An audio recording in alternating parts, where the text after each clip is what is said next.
For me right now, it's just getting stronger, making sure my Achilles are stronger, getting stronger, callousing the legs to be able to handle 100K at hopefully 5:50 pace.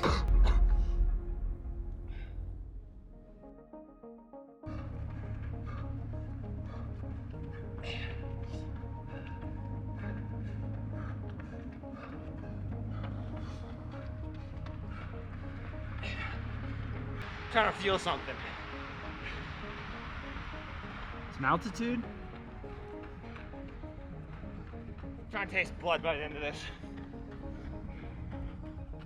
Also, trail shoes. Great call.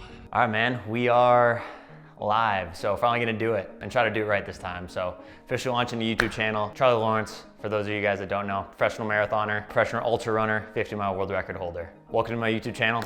It's gonna be a fun year. I'm gonna take you guys kind of through all of it. You're gonna see how I train, kind of what I eat in a day, typical day in the life. We're gonna do it all for you. We're currently in my basement, which is working on finishing up my gym, so you'll see that. And you'll see my build up to ultimately going and trying to get my second world record, which will be the 100K world record attempt, November 8th. This first part of the series, gotta thank Stryd. So shout out them. Right now I'm actually using them a ton on a daily basis, seeing how my foot path is, my left versus right foot, and making sure I'm running at the exact same cadence. My foot path is similar to that. My left foot path is similar to my right. I'm now just over a month post PRP in my Achilles. I had 7 partial tears. One was about a third of the way through my Achilles. So recovering really, really well on the comeback train. Obviously training a lot on that bad boy right there. Running a little bit, but gradually building up, like I said, for hopefully a spring with some surprises, and then ultimately back to the roads and another world record attempt. So we're currently sitting here. It is Tuesday, January 14th. What you're gonna see throughout this video was kind of my first quote unquote long run back at 17 miles up in Gold Hill. So it's probably the hardest long run you can find around here, pure long run for the road runners.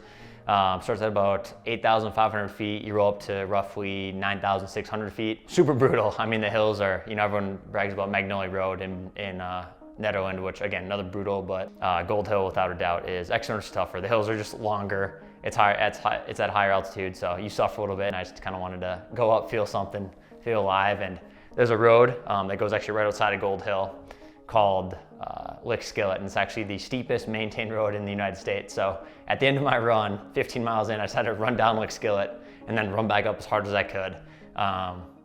Pretty unimpressive, ran 9:32. Suffered the entire way, but for me right now, it's just getting stronger, making sure my Achilles are stronger, getting stronger, and just callousing the legs to be able to handle 100K at hopefully 5:50 pace, come November. So definitely gonna do things a little bit differently in training. I got up to 160 miles this past fall. Not gonna quite go that high because I want to keep the intensity and quality a little higher, but also we'll switch it up and do a little bit more vert, again, strengthen the legs. I'm in the gym. I hired my buddy Tristan, who's a longtime friend. He was cross-country teammate in middle school, high school track, West Point cyclist, from pro cyclist, and now certified strength coach. So we're in the gym Monday, Thursday, Saturday, every week, no matter what, doing stuff. And like I said, you'll actually see, we'll do a gym tour video at some point when I get that all filled out. But the run was great. I mean, ended up averaging just over 7-minute pace, started off really chill, and just progressed throughout. Wanted to run the hill super hard, and obviously finished extremely hard up Lick Skillet. But yeah, hell of a run at Gold Hill. I suffer because my fitness is not there. I mean, you'll see in the videos, me absolutely walking. The Lick Skillet, I think the FKT, fastest known time up it is 8 something here. Let me confirm it for you. My buddy Justin actually has it. He texted me it because we ran together yesterday. Justin has it unofficially at 8:43. So for a mile straight uphill, pretty brutal. I'll show you. You guys can see that or not?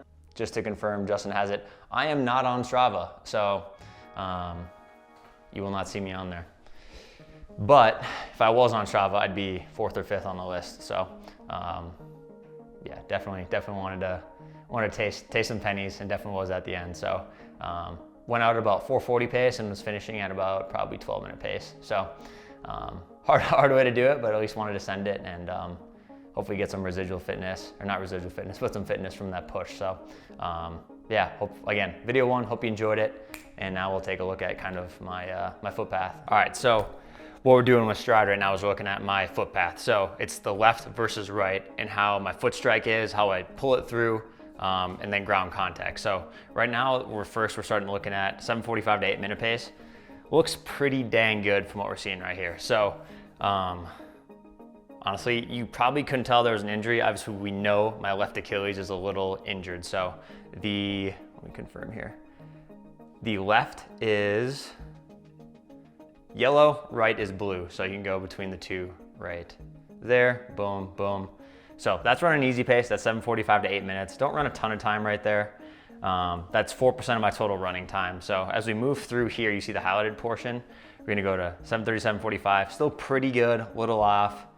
Obviously getting quicker, so my pull back, my heel is getting a little higher at 7:15 to 7:30 pace. Still pretty good. Getting a little off kilter, 7 to 7:15. That's where I do the majority of my running.